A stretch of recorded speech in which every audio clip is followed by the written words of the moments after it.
اعوذ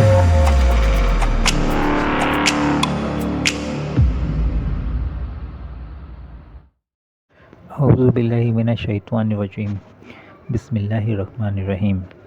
crystal motivation پر آپ سب دوستوں کو السلام علیکم۔ چلتے ہیں آج کی کہانی کی طرف۔ بابے نے ایک لمبا سانس لیا اور بولا، کاکا تم چاہتے کیا ہو؟ میں نے عرض کیا، کیا آپ کو واقعی سونا بنانا آتا ہے؟ بابے نے خالی آنکھوں سے میری طرف دیکھا اور ہاں میں سر ہلا کر بولا، ہاں میں نے جوانی میں سیکھا تھا۔ میں نے عرض کیا، کیا آپ مجھے یہ نسخہ سکھا سکتے ہیں؟ بابے نے غور سے میری طرف دیکھا اور پوچھا، تم سیکھ کر کیا کرو گے؟ میں نے عرض کیا، میں دولت مند ہو جاؤں گا۔ بابے نے کہا لگایا۔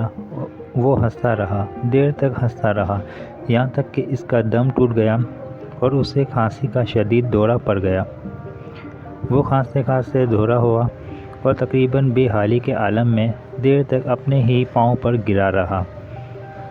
وہ پھر کھانستے سیدھا ہوا اور پوچھا، تم دولت مند ہو کر کیا کرو گے؟ میں نے جواب دیا، میں دنیا بھر کی نعمتیں خریدوں گا۔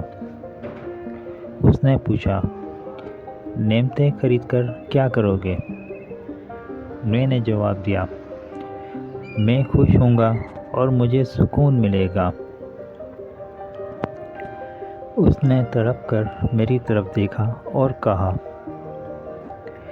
گویا تمہیں سونا اور دولت نہیں، سکون اور خوشی چاہیے۔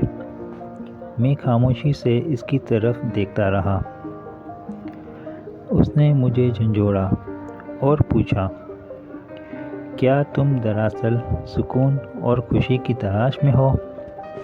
میں اس وقت نوجوان تھا اور میں دنیا کے ہر نوجوان کی طرح دولت کو خوشی اور سکون سے زیادہ اہمیت دیتا تھا، مگر بابے نے مجھے کنفیوز کر دیا تھا۔ میں نے اسی کنفیوژن میں اپنا ہاں میں سر ہلا دیا۔ بابے نے ایک اور لمبا کہا لگایا اور اس کہے کا اختتام بھی کھانسی پر ہوا۔ وہ دم سنبھالتے ہوئے بولا، کاکا میں تمہیں سونے کی بجائے انسان کو بندہ بنانے کا طریقہ کیوں نہ سکھا دوں؟ میں تمہیں دولت مند کی بجائے پرسکون اور خوش رہنے کا گر کیوں نہ سکھا دوں؟ میں خاموشی سے اس کی طرف دیکھتا رہا۔ وہ بولا، انسان کی خواہشیں جب تک اس کے وجود اور اس کی عمر سے لمبی رہتی ہیں، یہ اس وقت تک انسان رہتا ہے۔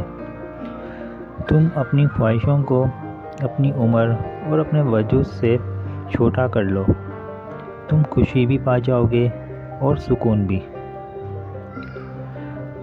اور جب خوشی اور سکون پا جاؤ گے تو تم انسان سے بندے بن جاؤ گے۔ مجھے بابے کی بات سمجھ نہ آئی۔ بابے نے میرے چہرے پر لکھی تشکیک پڑھ لی۔ وہ بولا، تم قرآن مجید پڑھو، اللہ تعالیٰ خواہشوں میں لترے لوگوں کو انسان کہتا ہے اور اپنی محبت میں رنگے خواہشوں سے آزاد لوگوں کو بندہ۔ بابے نے اس کے بعد کامران کی بارادری کی طرف اشارہ کیا اور بولا، اس کو بنانے والا بھی انسان تھا، وہ اپنی عمر سے لمبی اور مضبوط عمارت بنانے کے خود میں مطلع رہا۔ وہ پوری زندگی دولت بھی جمع کرتا رہا، مگر اس دولت اور عمارت نے اسے سکون اور خوشی نہ دی۔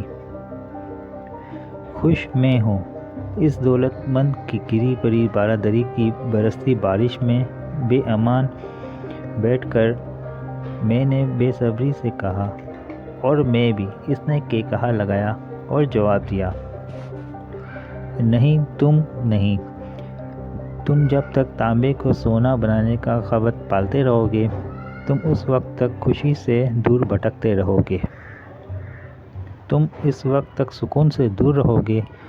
بابے نے اس کے بعد زمین سے چھوٹی سی ٹہنی توڑی اور فرش پر رگڑ کر بولا، لو میں تمہیں انسان کو بندہ بنانے کا نسخہ بتاتا ہوں۔ اپنی خواہشوں کو کبھی اپنے قدموں سے آگے نہ نکلنے دو۔ جو مل گیا اس پر شکر کرو، جو چھین گیا اس پر افسوس نہ کرو۔ جو مانگ لے اس کو دے دو، جو بھول جائے اسے بھول جاؤ۔ دنیا میں بے سامان آئے تھے، بے سامان واپس جاؤ گے۔ سامان جمع نہ کرو، ہجوم سے پرہیز کرو۔ تنہائی کو ساتھی بناؤ، مفتی ہو تب بھی فتویٰ جاری نہ کرو۔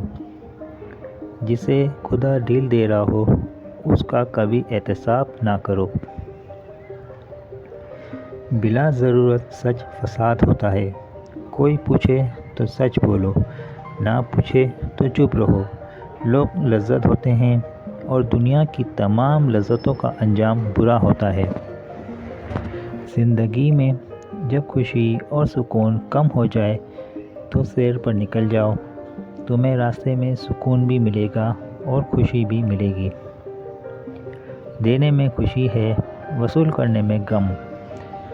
دولت کو روکو گے تو خود بھی رک جاؤ گے۔ چوروں میں رہو گے تو چور ہو جاؤ گے۔ سادھوؤں میں بیٹھو گے تو اندر کا سادھو جاگ جائے گا۔ اللہ راضی رہے گا تو جگ راضی رہے گا۔ وہ ناراض ہوگا تو نعمتوں سے خوشبو اڑ جائے گی۔ جب تم عزیزوں، رشتہ داروں، اولاد اور دوستوں سے چڑھنے لگو تو جان لو اللہ تعالیٰ تم سے ناراض ہے، اور جب تم اپنے دل میں دشمنوں کے لیے بھی رحم محسوس کرنے لگو تو سمجھ لو تمہارا خالق تم سے راضی ہے، اور ہجرت کرنے والا کبھی گھاٹے میں نہیں رہتا۔ بابے نے ایک لمبی سانس لی۔ اس نے میری چھتری کھولی، میرے سر پر رکھی اور فرمایا، جاؤ، تم پر رحمتوں کی یہ چھتری آخری سانس تک رہے گی۔ بس ایک چیز کا دھیان رکھنا، کسی کو خود نہ چھوڑنا، دوسرے کو فیصلے کا موقع دینا۔ یہ اللہ کی سنت ہے۔ اللہ کبھی اپنی مخلوق کو تنہا نہیں چھوڑتا، مخلوق اللہ کو چھوڑتی ہے۔ اور دھیان رکھنا، جو جا رہا ہو اسے جانے دینا، مگر جو واپس آ رہا ہو اس پر کبھی اپنا دروازہ بند نہ کرنا۔ یہ بھی اللہ کی عادت ہے، اللہ واپس آنے والوں کے لیے ہمیشہ اپنا دروازہ کھلا رکھتا ہے۔ تم یہ کرتے رہنا، تمہارے دروازے پر میلہ لگا رہے گا۔ امید ہے آج کی کہانی پسند آئی ہوگی۔ پسند آئی ہو تو اسے شیئر ضرور کیجیے گا اور اپنا بہت سارا خیال رکھیے گا۔ ملتے ہیں اگلی ویڈیو میں، تب تک کے لیے اللہ حافظ۔